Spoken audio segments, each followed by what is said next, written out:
Wow. So that's kind of crazy. Anyway, Snakeskin Veil is green for an instant. Put a +1/+1 counter on target creature you control. Gains hexproof until end of turn. +1/+1 counters are a theme in this set, so that's a little bit of a boon. This is always kind of a nice tempo swing, but not something you can run too many of, considering the timing conditionality of it. But it can be a pretty big tempo swing when it happens. I think these are always like pretty solid combat tricks / tempo swings. I'm going to give this one a C. I'm okay with a C, especially with counters being a theme in this set. No, that's the biggest deal. I don't know if you're playing a lot of big creatures, even though they're dragons, they're not that big, so not really needed of protection that much, you can kind of include them. So, but removal is really good in this set, so I guess it's very efficient, so it's gonna be, every deck is gonna be playing all the removals that are gonna be available. People are gonna play them, because most of them are really pretty damn good.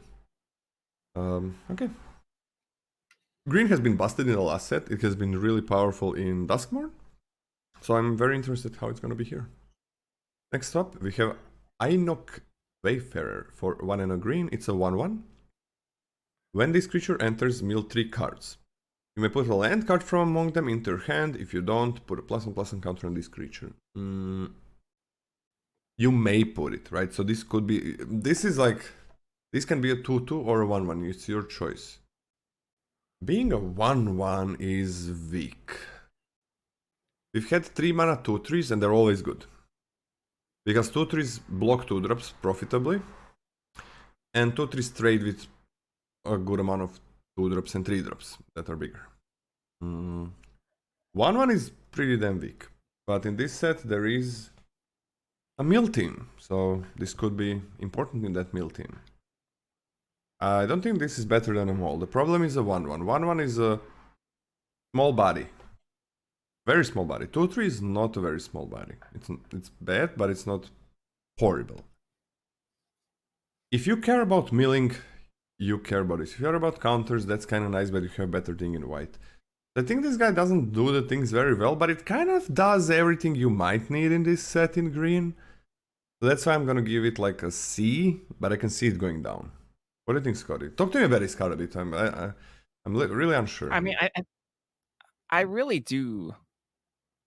So we're so concerned with a 1/1 being bad stats, and it is bad stats, but you do get the choice, and you do just get value for milling in addition to that 2/2 body, right? If you're getting beaten down, which is where I'm most concerned about having a 1/1 forced 1/1 in hand, I just make it a 2/2, and maybe I mill over something of value.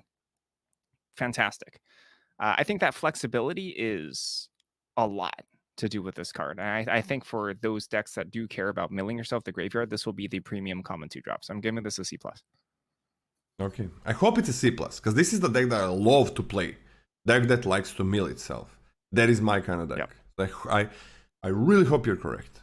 I'm just worried that you're gonna have to make this into a 2/2 most of the time. I think that's the kicker. I think when you make this into a 2/2, you're gonna be happy. Still. Ah, that is true actually, because you're milling and you get a 2/2. That's true actually. Yep. I guess I can give this a C+ as well. Heck yeah. Okay, I can give this a C+, yeah. Oh man, I hope this card is really good, because if it is, then green is gonna do what I want to do with green when it's possible. Milling yourself is so much fun. You all of a sudden graveyard opens as a resource, man. I'm just so excited about it. It's like if any time where graveyard was a real thing, where you could do a lot of things with the graveyard, is always gonna be one of my favorite sets, because then you have your hand, you have your battlefield. Deck is not really a thing, you just draw cards from there. But now you have 50% more things to do, because you have your graveyard as well. And that is huge, huge. Like, it's an extra hand that's a bit different. That is so interesting. So hope this is good. Heritage Reclamation for 1 and a red, 1 and a green. Choose one. Destroy target artifact, destroy target enchantment, or exile up to 1 target from a graveyard, draw a card. So you can always like cycle it for 2. Maybe do something that's good for you. Not many artifacts. There's some enchantments, not many. So it's not a sideboard card. I mean, it's better for sideboards, but 2 to draw a card is fine, I guess. I think I'm just gonna give it a D, because I don't think you care too much about exiling from a graveyard. So just a D. Yeah, D. It's mostly because I don't think this effect is integral or a good reaction to most Yeah. of what you expect in the format. So D. Feels like a bad effect for this format. Piercing Exhale, 1 and a green for an instant. As an additional cost to cast a spell, you may behold a dragon. Target creature you control deals damage equal to its power to target creature or planeswalker. If a dragon was beheld, surveil 2. I mean, this is a strong effect. This card is quite good. Mm-hmm. Surveilling 2 in addition to this is nothing to sneeze at. That is a good additional bit of value, especially if you care That's a about lot. graveyard stuff. And the effect on its own, fine, totally fine. I think this is a B minus. This is the best dragon payoff on common level that I've seen so far. This is the best one. Like, it's a good card on its own, but if you surveil to it, becomes a crazy powerful card. B minus seems good. B minus seems good. Still a conditional effect. Tarkan's Resolve for 1 and a green, choose 1. Target creature gets +3/+3 until end of turn, or destroy target creature with flying. Okay, +3/+3 for 2, not very good. Giant Growth is 1 mana and it's not broken, it's just a nice trick. But destroy target creature with flying, I mean... Dragons have flying. So... That's actually, for 2 mana, that's a very relevant effect. How many flyers do we have? Like, we also have a 3/3 in white. We have like 2 good flyers, I think, in white. 1 dragon in every color. There are enough flyers. Yeah, I like this card. I'm gonna be on a D plus or C minus. D plus. D plus. Yes. Oh man, dragons are getting punished. This is punishing the dragons. There's that black removal spell that cannot kill dragons very easily, but then there's this, which is also a trick.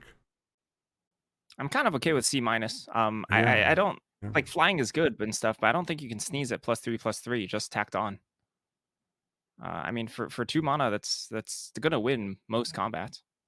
I guess I'm okay with a C minus just because, I mean, because of the flying. Otherwise, I would not like this trick. Yeah, of course, yeah. I mean, it'd be horrible without it, but we can't just ignore the combat trick part of it either. Yeah, I mean, trick is just like, that's nice, but I mean, the flying is usually like, who cares a lot of times. But now that's... Yep. You're always gonna have something good to do with this card, I think. It's gonna be hard not to.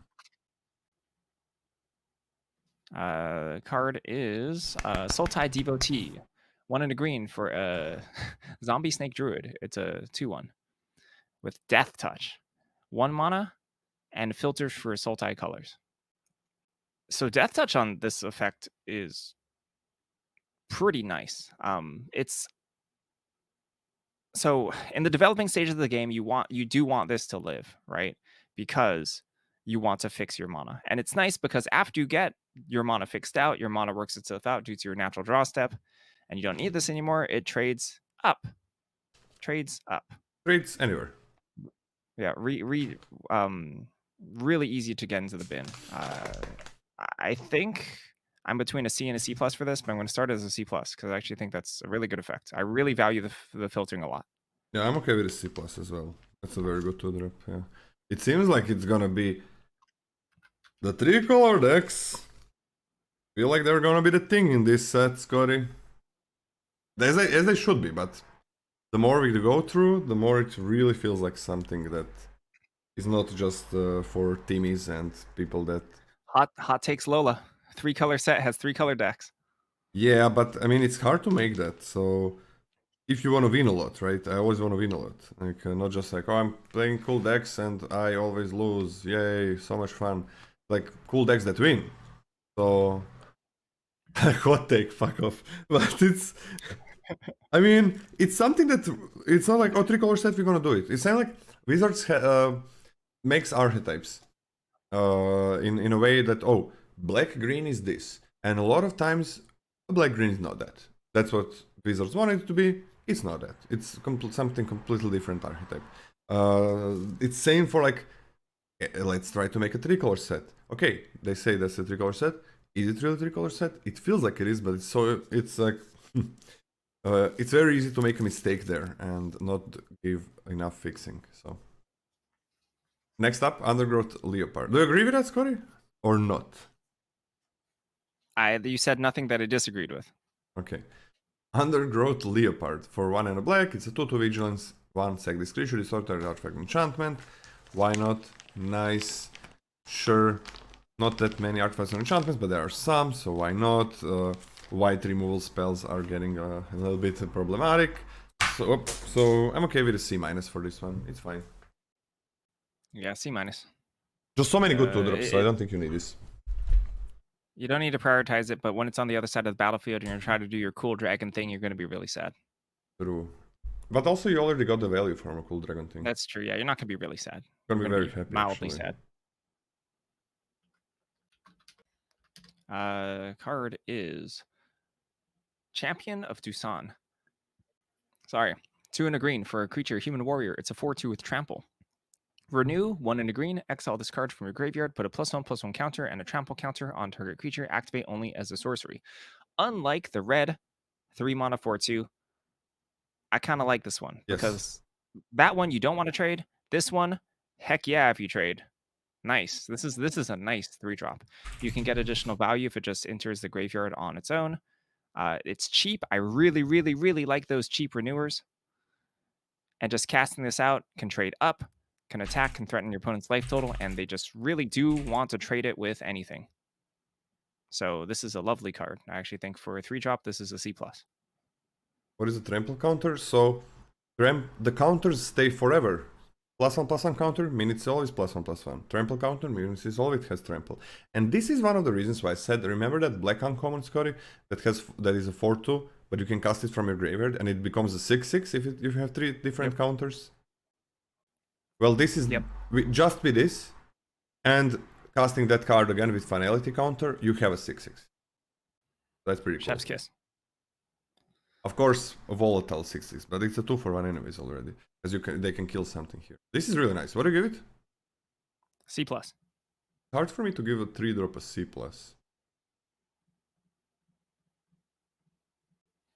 It's really good. It's hard to pick 3-drops as C+. As if, I'm gonna go with a C. I think it's really nice. But there are so many good 2-drops that I think I'm probably gonna be playing less 3-drops. C for now. It does trade with anything, and then later on you're gonna get your value, but let's trade it in. It's still pretty good. Krotiq Nestguard. For a 2 and a green, it's a defender 4/4. You can pay 2 and a green. This creature can attack this turn as though it didn't have defender. And that's pretty big. I mean, that's big. That is big. Very big creature for 3. A huge creature for 3. But it can't attack until super late game.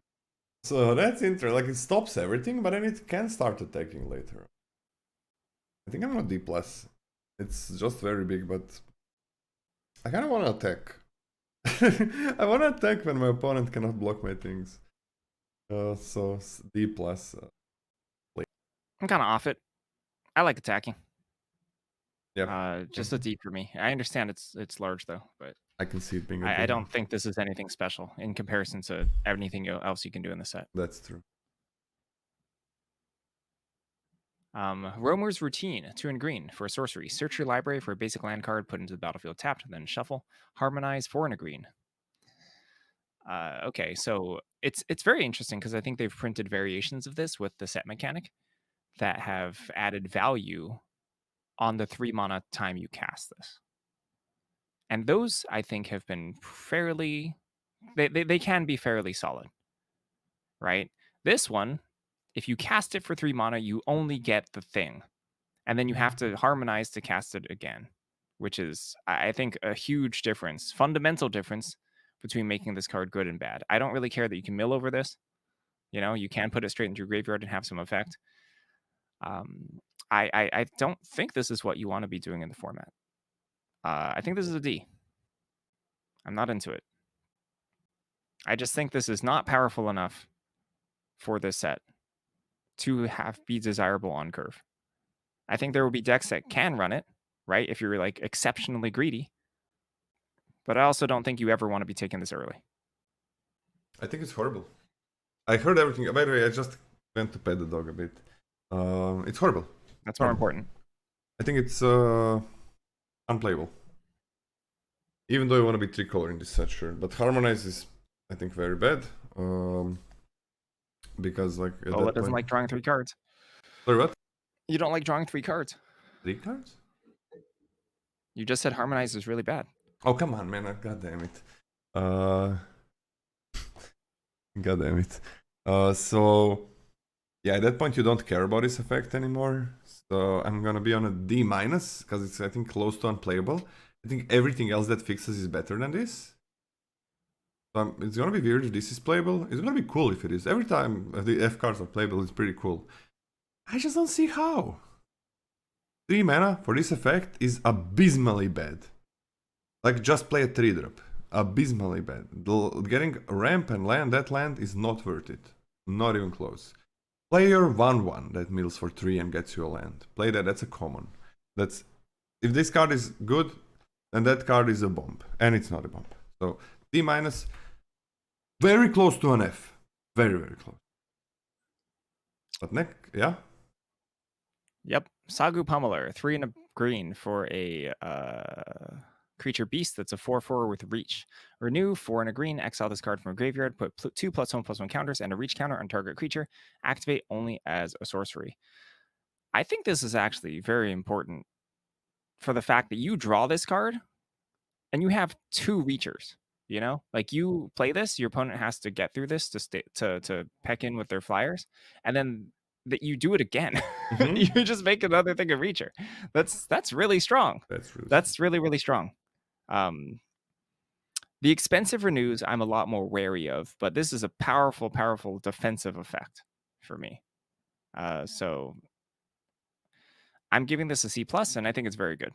I'm giving this a B-, sorry, because Reachers I think are very it's very nice that I think Reach is very nice to have in this set. There are these dragons. I guess there is not that many flyers, but I mean this also 2 counters. Like, you just make something absolutely huge in the late game with this, and it's a 4-drop that's good at offense or defense.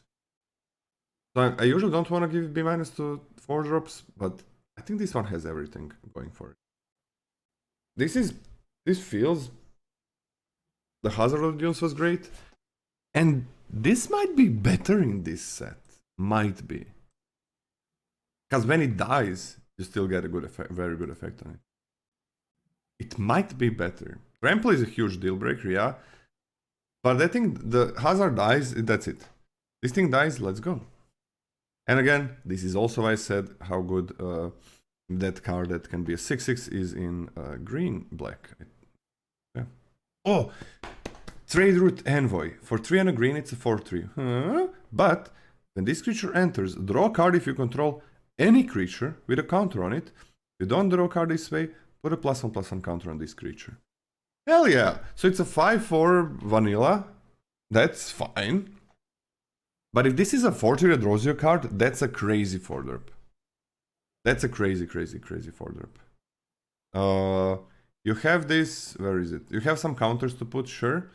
But there is that 2-drop that is becoming better slowly, that puts a +1/+1 counter on itself a lot of times.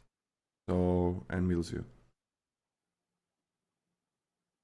Well, that card existing, that's gotta be, this is a B-. So with this card being a B-, can you reduce the Sagu Pummeler? I kind of forgot about it. And give it a C+? Sure. Because I think this trade Route Envoy is the real deal.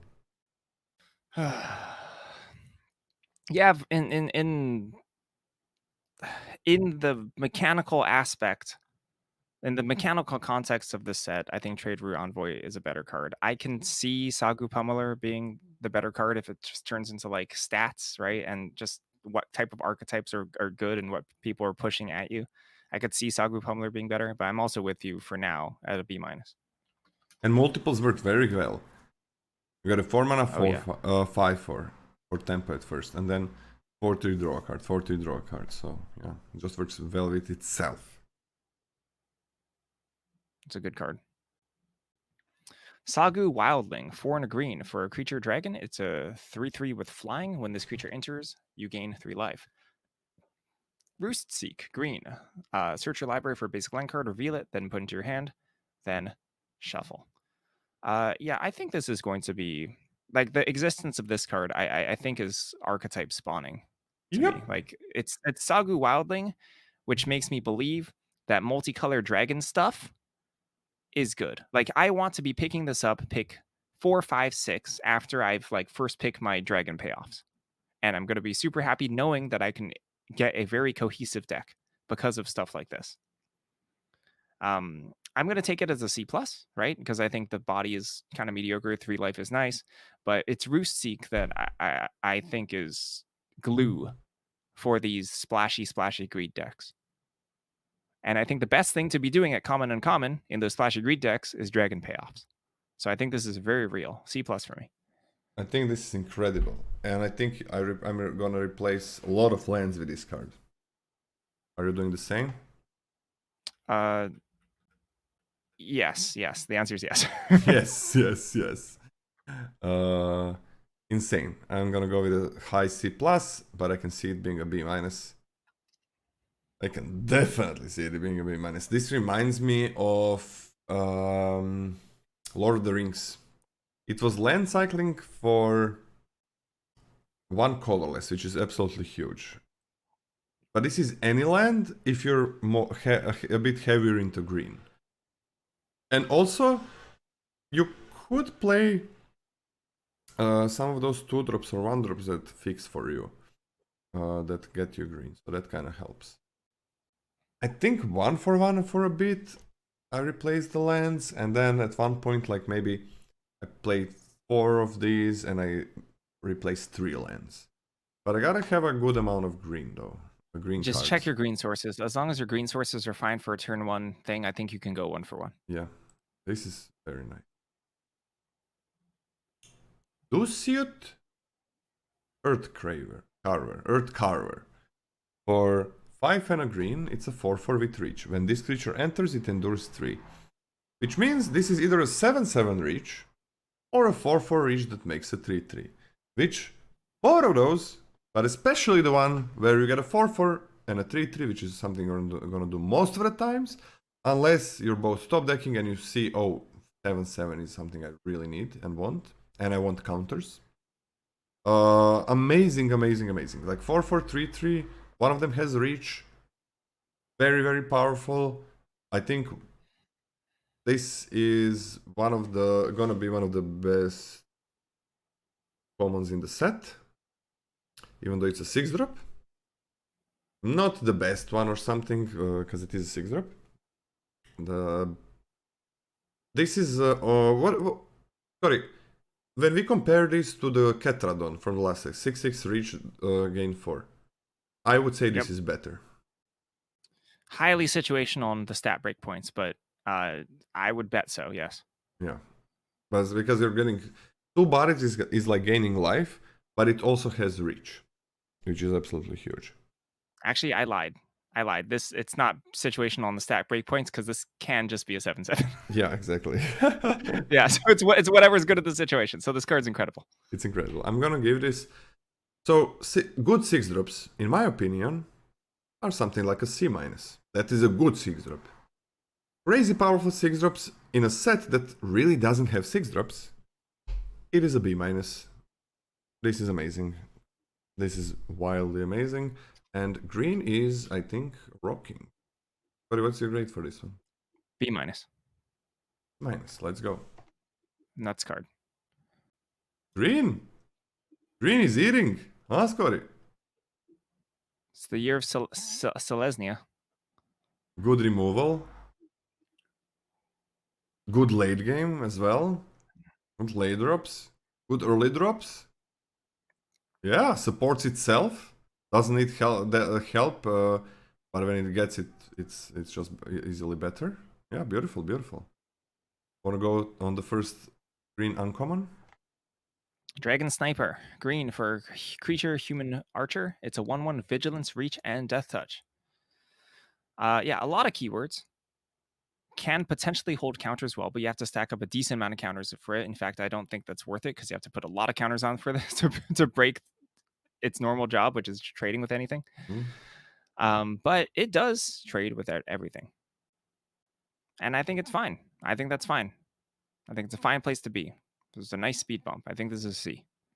Oh, I think it's amazing. Amazing. The dragons are not eating, Scotty. There is a lot of things that that is good against dragons. So the white one is the one, and the green one is the one that I'm looking at. Other was black. Red is okay. Now, it's not an yet, but so this is the thing. Let's talk about 1/1 death touchers.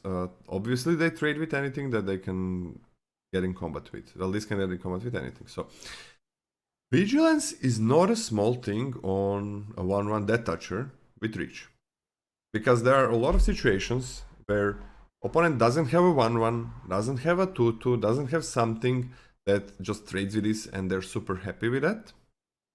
And that means that you gotta hold this back. Vigilance means you can deal 1 damage, 1 damage, 1 damage, while they have things you wanna trade with. If you don't really need, you still have it for the defense, right? And that's not a small thing on the 1-drop. I think this is amazing. And I'm gonna go C+ or B-, man, I'm not sure. Vigilance is underrated, yeah. I'm gonna go on a B-, Cody. Okay, I'm not buying. You're not buying it? Nope, not buying it. Gonna be interesting. Dragonbroods Relic for 1 and a green. It's an artifact. You can tap it and tap an untapped creature you control to add 1 mana of any color. Not bad for this set. For 3 and all of the mana, so white, blue, black, I don't know why I'm saying it like that, red, green, and sack this artifact, you get a 4/4 dragon creature token named Reliquary Dragon that's all colors. It has flying, lifelink, and whenever this token enters, it deals 3 damage to any target. Activate only sorcery. Okay, to break it down, right? Okay, let's see this big thing, because it's the interesting thing, right? To most of you probably. It's 8 mana. That is a ton, but it is 7 mana. It is 7 mana because you can tap this thing, and then it's gonna give you any mana, 1 mana of any color. So 7, and you kind of need only quote unquote 4 different mana types for this. There are a lot of dual lands. There is really good ways to fix, so this is doable. It's actually doable.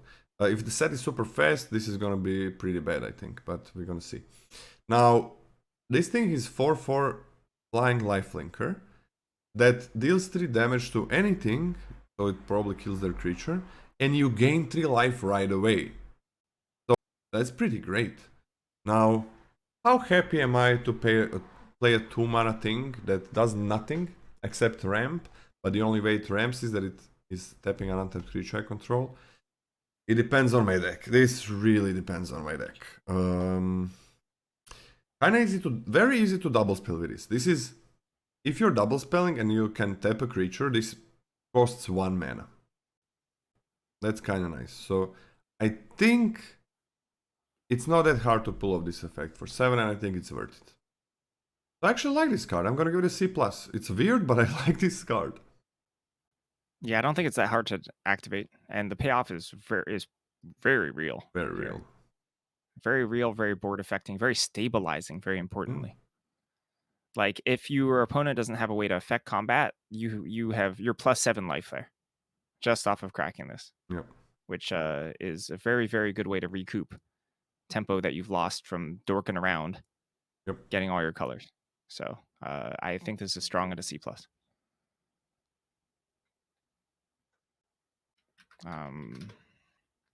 Next one is Formation Breaker. Formation Breaker is 1 and a green for a creature beast. It's a 2/1 with creatures with power less than this creature's power can't block it. As long as you control a creature with a counter on it, this gets +1/+2, including itself.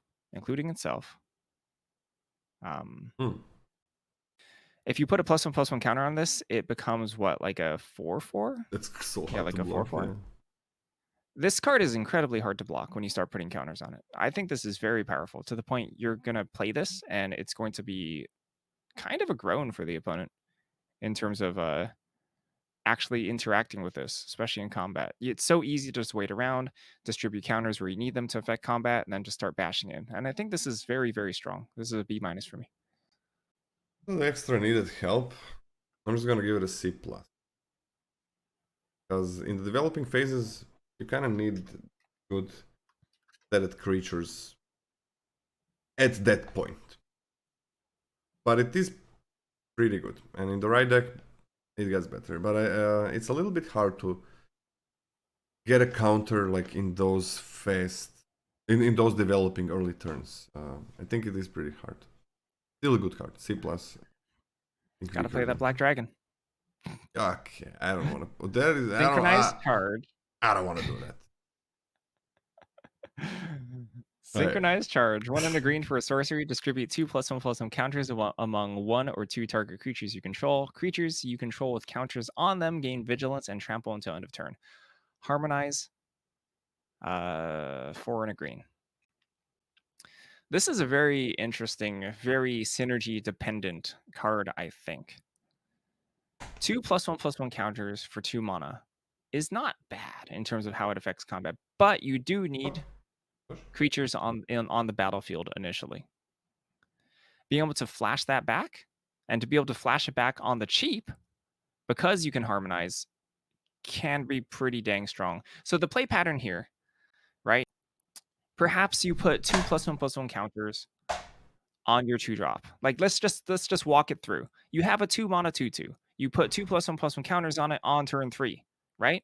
You attack with it, and then you tap your last mana and the creature that just attacked that had vigilance to add 2 more +1/+1 counters. There are sequences here that add tons of stats to the board. And this is not even including ways to distribute them to make combat much better for you. I actually think this is quite powerful. I'm going to give this a C+ because of its conditionality of needing a board first, but I think there's a lot of really powerful play patterns you can do with this. Yeah, I kind of like it as well. I'm going to go with a C+ as well. Victor Removal, right? But Vigilance and Trample, I mean... Okay, actually, can I give it... I'm going to give it a B-. Vigilance and Trample to all the creatures with counters, that's kind of wild. And then you can play it again, right? So, hard to... It's gonna be worth a card. It's for sure gonna be worth a card. I think that sequence in particular seems better than what it is. With that touch and with... with that touch and with removal. Similar to Modern Horizon Celestia, you could make a 2-drop into an 8/8 that attacks right away. And that was pretty bad. It's pretty bad. Because you get... But you have Snakeskin Veil in this set on common. So B- seems fine. Did you get B- from me? Yep. Okay. I'm getting soft. It's very set dependent. Like, there's like Trample and Vigilance. This is gonna be game ending. It's gonna be game ending in a good amount of... I'm not gonna lie about that last card. I don't think it's that set dependent. Like that's a lot of stats. That's a lot of combat manipulation. True. And good keywords. True. I don't know how I'm lower grade than this one, but okay. You're on C+. I was like, yeah, that's weird. Why am I fighting the opposite way? I don't know. Traveling Botanist, 1 and a green for a creature dog scout. It's a 2/3. Whenever this creature becomes tapped, look at the top card of your library. If it's a land card, you may reveal it and put it into your hand. If you don't put the card into your hand, you may put it into your graveyard. It's fine, you know? Like 2 mana 2/3s aren't busted by any means anymore, right? The joke obviously is that you harmonize with this, but if it was just a 2/3 that got a little bit of value when it attacked, it would be a good card. And when you start, chain harmonizing, it's going to feel super duper busted. Yeah, it works really... This works super good. And there's other cards that do stuff when tapped too. Super good with the green card, the green Ruber card that we just saw. But I think this is a really nice 2-drop. So I'm giving this a C+.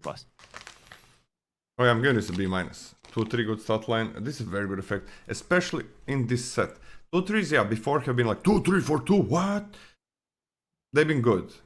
I think the lack of data made them feel better than what they really were. But you can, in this set, you're gonna be making your 2-drops better with counters. So even though this kind of stops after opponent plays a 3-drop, 4-drop, there's gonna be a lot of times where it's not gonna stop. Where you're gonna do it again, and maybe it trades, that's fine, but you did it again. So drawing that land when you need it, or don't, and then also surveilling is very powerful. especially in a set that has Harmonize, and especially in the set that has Renew. I'm on a B-. This is a great, amazing card. Would be very surprised if it's not one of the better 2-drops in the game. For commons and uncommons. Attuned Hunter. For 2 and a green, it's a 3/3 with trample. But whenever one or more cards leave your graveyard during your turn, put a +1/+1 counter on this creature. Okay, it passes the vanilla check. 3/3 trample is alright.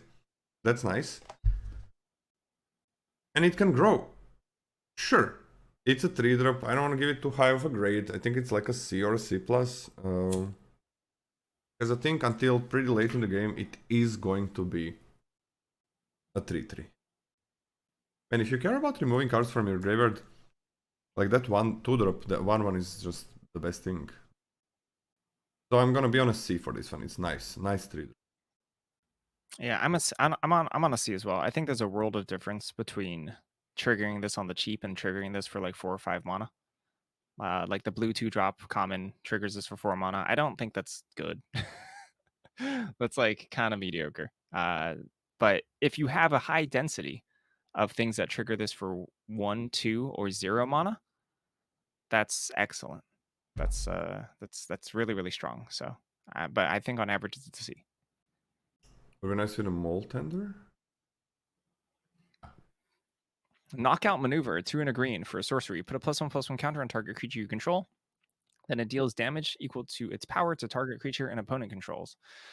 Like this is like a, correct me if I'm wrong, this is a functional reprint of the Foundations card, right? The Felling Blow or whatever. Yes. Exactly the same. Okay.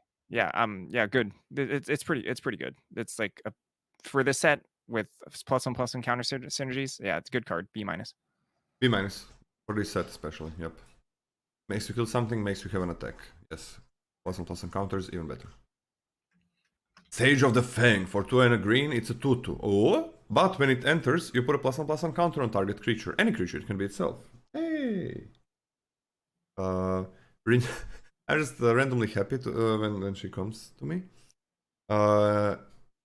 You can also renew it for 3 and a green. You exile this.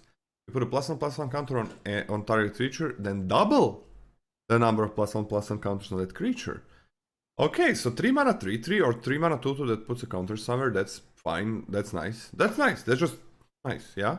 In this set. And then renew to put at least 2 counters on something.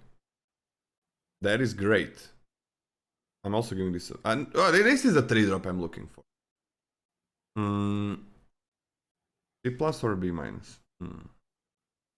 This is the one I can go with a B-.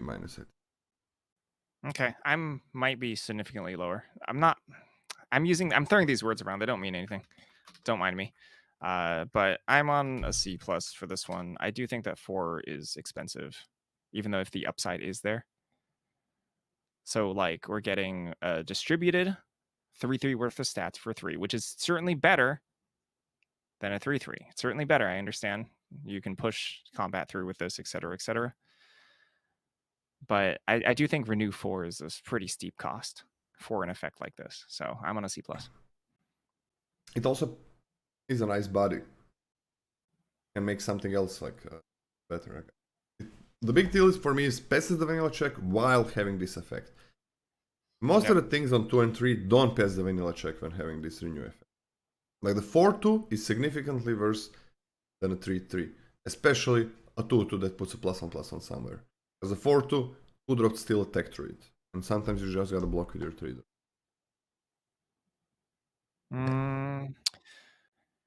Yeah?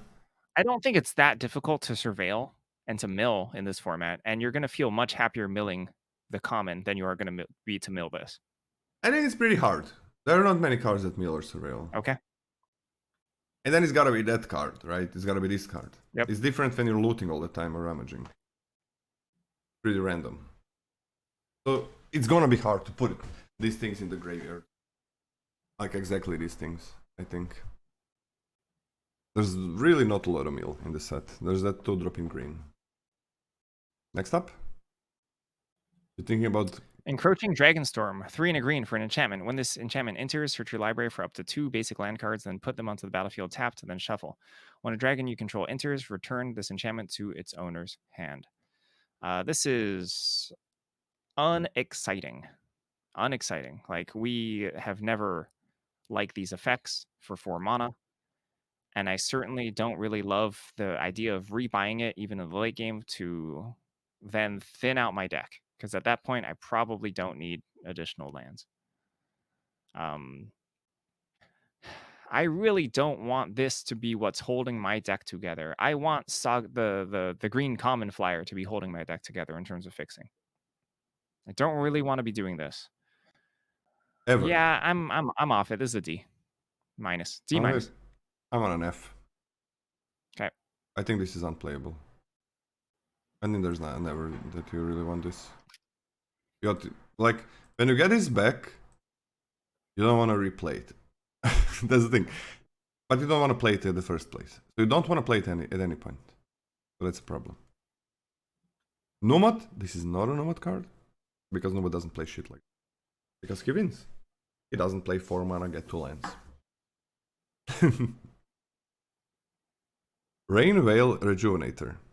For 3 and a green, it's a 2/4. When this creature enters, just to like reiterate, imagine playing a 4-drop. Like 4-drops are pretty strong. A freaking 4-drop. How broken that turn is. You play the common 4-drop. Completely broken compared to this. So if playing normal game breaks the game compared to the opponent doing this, then this is unplayable. Rainveil Rejuvenator for 3 and a green, it's a 2/4. When this creature enters, you may mill 3 cards. You may, that's pretty cool. Add an amount of green equal to this creature's power when you... Oh, tap, add amount of green equal to this creature's power. That's a lot of fixing. Sorry, that's a lot of ramp. Like, compare it to this card. Like, sure, you're not getting those lands, but you actually get a 2/4. And you mill if you want. That being said, I don't think there is much to ramp to, but green actually has that 6-drop that's pretty good, so that's nice. And it has renew to get things back, so it's kind of playable. It depends how much you want to mill, I guess. So I think I'm gonna give it So I think I'm gonna give it a D+. I'm on a D+ as well. Oh, kind of weak body. Rite of Renewal. 3 and a green for a sorcery. Return up to 2 target permanent cards from your graveyard to your hand. Target player shuffles up to 4 target cards from their graveyard into their library. Exile Rite of Renewal. It's very difficult to tell whether or not there's some sort of like crazy looping shenanigans going on in a set. I'm always inclined to believe not, especially when you can do things like chain omens in the hyper late game when there's like other alternative ways to play a hyper late game. But this card on its own, in terms of returning 2 permanents and then being able to like shut down opponents' renewal stuff that they haven't had the time to spend mana on, it's fine. It's okay. I just don't think that you're going to be clamoring for this first, especially because it has no additional value that affects the board or affects your life total, which I think is a big kicker for cards like this, especially at 4 mana. So I think this is a D.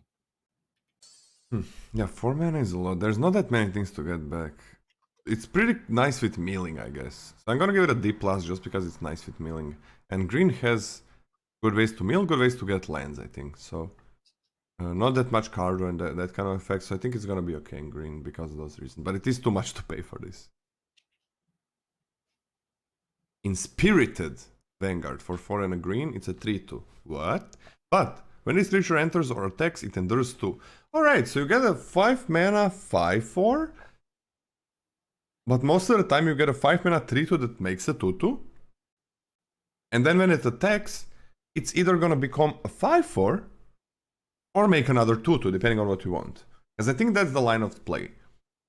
Sometimes you're top decking, you make this into 5/4, next turn it attacks as what? 7/6, I guess, if that's better for you. But I think making 2 bodies and then making it into a 5/4 so it doesn't trade down is gonna be a really good thing. So I love this. I'm giving it a B-. Yeah, B minus. Everything is B minus. The uncommons are yeah. very powerful in this set, Scotty. Yes, they are. Monocolored uncommons are very powerful. That's. Alright, green uncommon. Those we'll see about the multicolors then. Yeah. Do you even need multicolors? Alright, let's get into it. Oh, we're on rares now. Oops. Green looks very, very good. Green looks very, very good. I agree. Yeah, big fan of green. Herd Heirloom. 1 green for an artifact.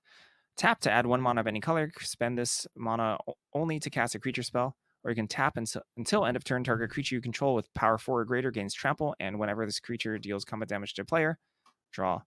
This is kind of spicy. In terms of ramping into your 4s and 5s, that's kind of nice. The trample aspect on power 4 or greater is nothing to sneeze at either. You can activate this at instant speed. Post blocks, or they can't even tell what you're going to do with it. You can attack. You don't know if they're going to play a 5-drop or, pump your 4 power creature or whatever. Repeatable, +1/+1 counters, turns things with 3 power into things with 4 power. I think this is powerful. I do think that this is good. Not being able to cast instants and sorceries is a big bummer, but I think the upside is very strong. To the point, I think this is a B minus. Can you repeat the thing that you said about making things bigger? It's pretty easy to create 4 power creatures with counters, or it's That's easier true. than it would be in a normal set. Okay. Wait a second. I think that the not adding for instants and sorceries is a big downside, which makes me not give it a higher grade. He wants to go outside, I think. I mean, right, Bucha. I don't know if somebody's outside. She likes to see, she barks when somebody's outside, like a territory. But I think she really wants to go outside. But she'll got a set review. She's gonna go outside later today. We already went once, but I was on a birthday party, so I didn't have time to get her out again. But she did take a poop, so it's gonna be fine. I mean, you gave it a B minus? B minus. I'm okay with just a B. Against trample, I'm okay with a B plus, even maybe. Yeah, this like 2 mana rock, like you're gonna be playing a lot of creatures. And it gains trample, right? And you're just gonna, I'm gonna give this a B plus, man. I think this is incredible. It's like, I think a lot of times you're gonna have the creatures with that power, and it's instant speed, right? And I mean, ramping on 2, that's pretty nice. I love this. I think I love this in green. I would be surprised if this is not amazing. Also very easy to double spell. Like, when you play this, it doesn't have to be turn 2. At the turn you play it, you can think about it, okay, my creature that I'm playing this turn costs 1 more. Just 1 more. It's a lot, but just 1 more. And yeah, giving trample is very relevant. Nature's Rhythm. This is gonna be shit. I don't even know the card, but it's always bad. These green cards with X and double green. X double green. Search your library for a creature card with mana value X or less. Put it onto the battlefield and shuffle. And you can harmonize for X and 4 green. Yeah, it's bad. It is really bad. It is bad. I'm gonna give this a D minus, because I guess it's 2 for 1. I don't know. What? F or just an F? This is an F. It's an F. It's an F. Okay, it's an F. It's an F. F. It's so bad. It's so bad. Let's go next. I'm glad I convinced you with my logic. Yeah, your logic is impenetrable. I actually, I wrote F for both of us before you started talking. Yeah. All right, go next. Are they? Surrak, Elusive Hunter. 2 and a green for a legendary creature, human warrior. It's a 4/3. The spell can't be countered. Trample. Whenever a creature you control or a creature spell you control becomes the target of a spell or ability an opponent controls, draw a card. I mean, this is a 4/3 for 3 mana. Trample. You can trade with it if you want to, but otherwise it'll just sit here and protect itself, protect your other creatures. Well, protect, quote unquote, just disincentivize your opponent from pointing stuff at your other creatures, but powerful. I think this is a solid B. Really good 3-drop. I'm on a B as well. It works against counter spells as well.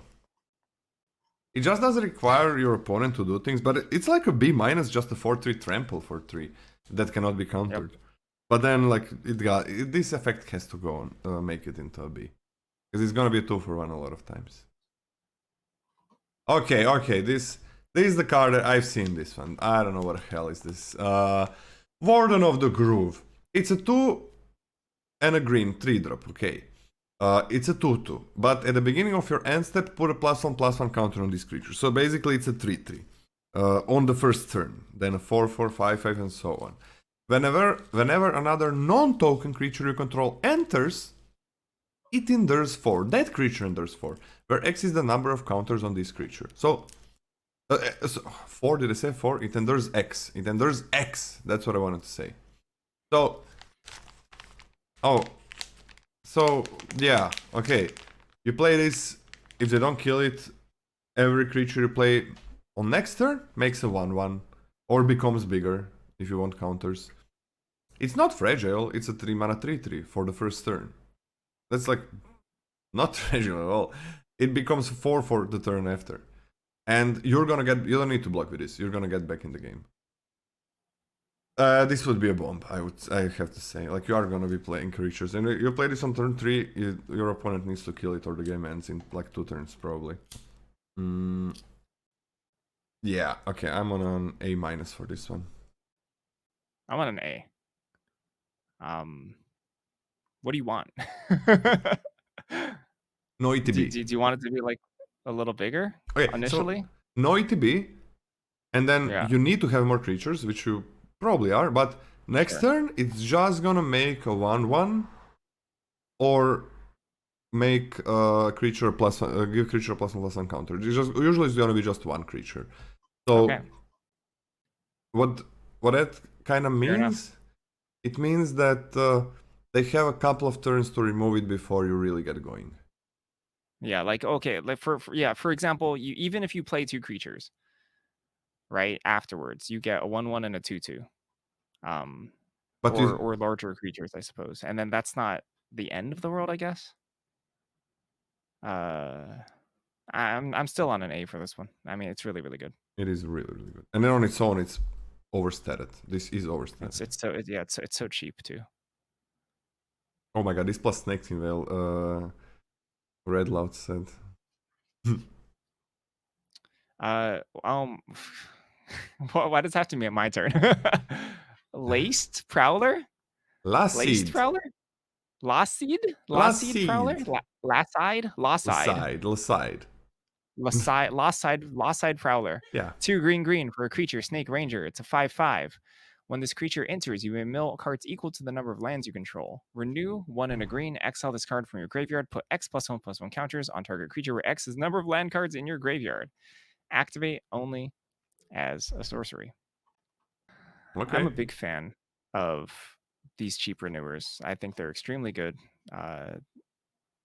This will just be probably pretty easily at least 2 counters, I think. And your opponent does have to block because it's a 4-mana 5/5. No keywords, which is a little bit of a bummer, but overstated, very nice. B+ for me. I want to B, yeah. Overstated, no keywords, yeah, but it also, like, if you care about milling, yep, and you do care because of this card.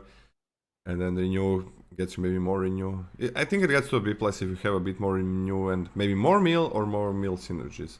But yeah, B, I would say ceiling is a B+, not more.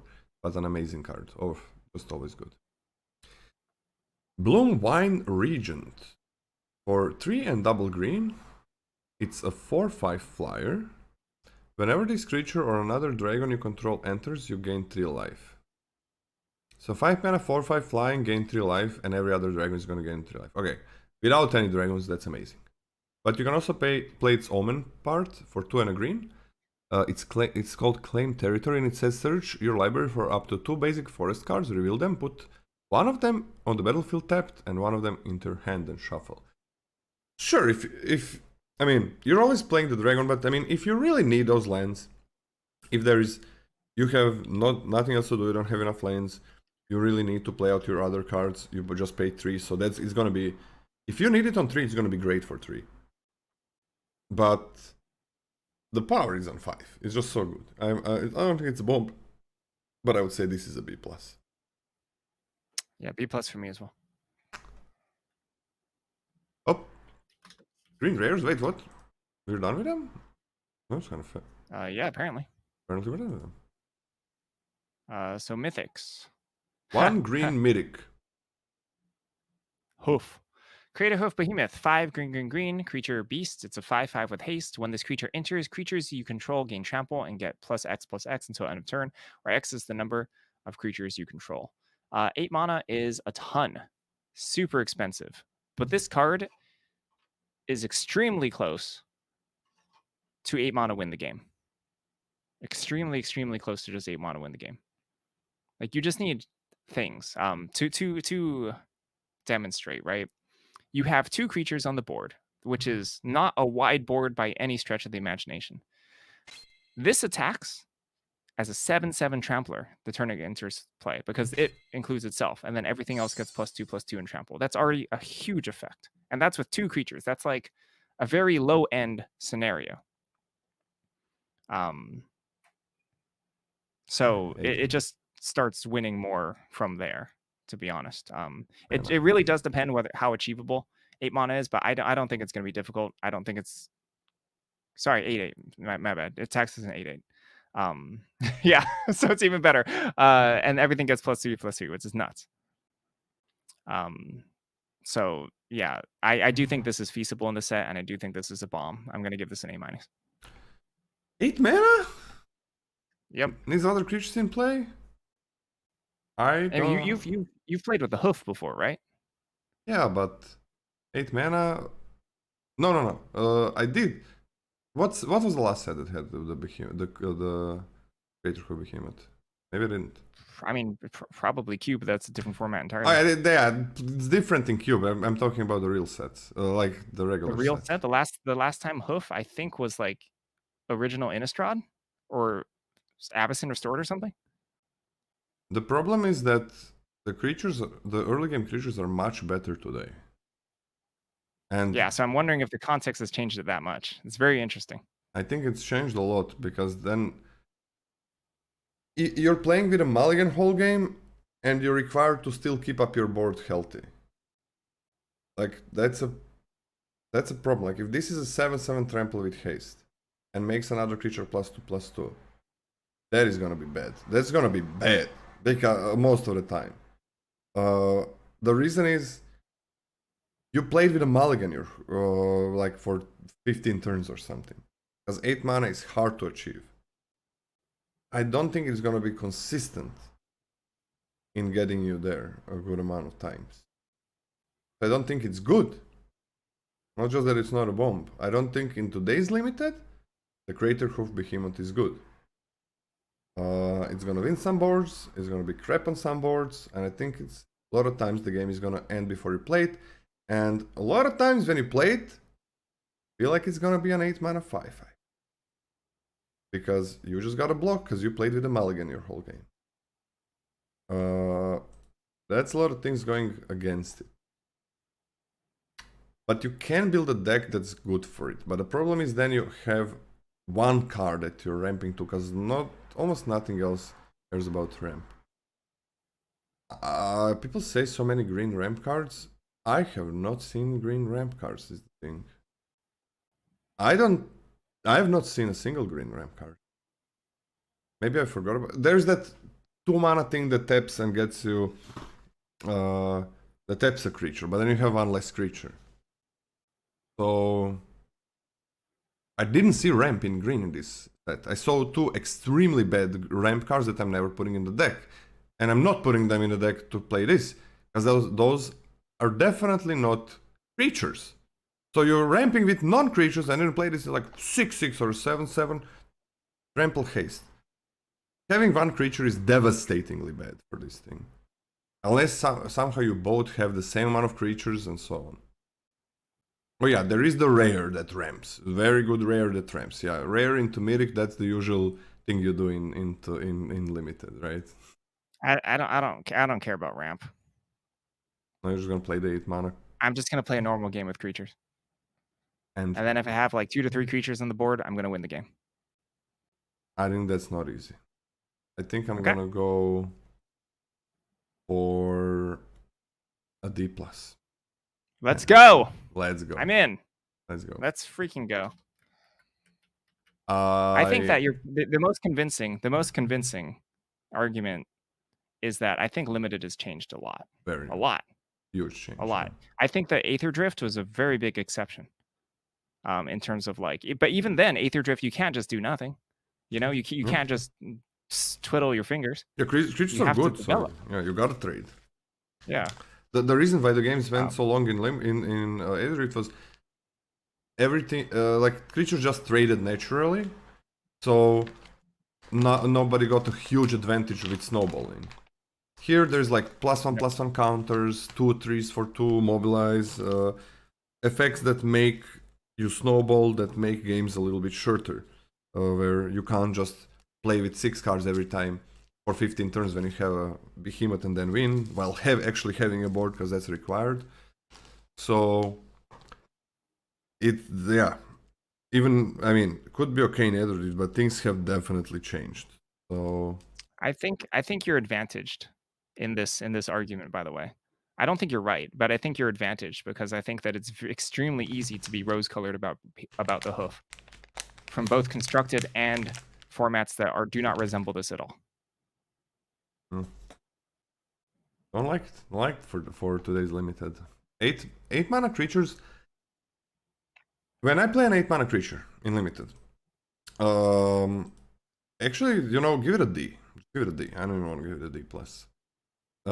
Because it could be better than a D, I guess. It could be better than a D-, when you build the deck a little bit towards it. With today's limited, 8 mana creatures, it's not that power creep, everything is crazy. No, things just don't suck anymore. Before, everything sucked. Like, the commons were horrible. Everything was weak. And it's not like, oh, everything is weak, so everything is fine. No, everything was so weak that things were not good at it. Nobody had good attacks. In a lot of sets, like, nobody had good attacks. Not every set, of course, but a lot of sets. There's not good attacks.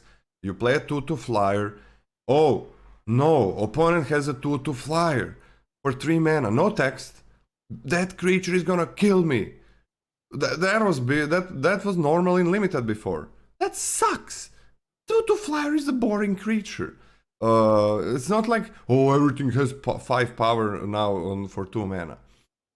But if I play an A-drop, because of the reason that I'm gonna be losing the game against not a horrible opponent, because I'm playing with 1 less card. 1, 2, 3, 4, 15 turns. 1 less card is huge. You mulligan once, that's 6 cards. You have the Craterhoof Behemoth, that's 5 cards. It needs to do everything on its own. That's the baseline. Like, my A-drops, everybody's A-drops, I think, in today's limited, need to do everything on its own. It needs to be this while making 2 creatures. Something like that. And those have haste. Like, it needs to be... I need to be almost certain I'm winning the game with an 8-drop. 7 drops can be a little bit lenient towards them. But getting to 8 mana is incredibly hard in an average game. And of course, everybody in the chat is land flooded all the time, so they have 8 lands. Well, guess what? If you're land flooded and you have the behemoth, you lost the game. Because you have too many lands, and this thing is same like a land, because you're not gonna get to a turn where you actually play it.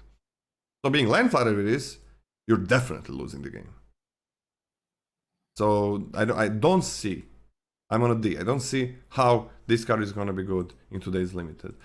Now, if this card is good, I would be happy. I would rather, now let's go to the wishes. I wish that you're correct, Scotty. Because that means the format is slow enough that this wins games. And in a slow format, so many decks become viable. Aggro is viable, all decks are viable. Mid-range decks, everything is viable. Energy decks, and so on. Splashing, very viable. So I hope you're more correct than me. Oh, I don't need faith for this argument. I'm good. Dude, what do you don't need? I'm just smack talking. But what do you say? You're saying you're saying you're relying on hope, but no, I have high confidence already. I don't need you to hope for me. You really think like 8 mana, this thing is gonna be that great? I think Hoof is an insane and highly consistent card. Okay, okay. I did lower it to B plus because you're very convincing. Oh, you lowered it. No. You keep it as an A plus. No. I think you're correct. Hey. Okay. I respect your opinion. No. I think you made a lot of you're making a lot of really good convincing points. Thanks, big boy. All right, we are done with all the colors, and we are done with colorless. So now what's left?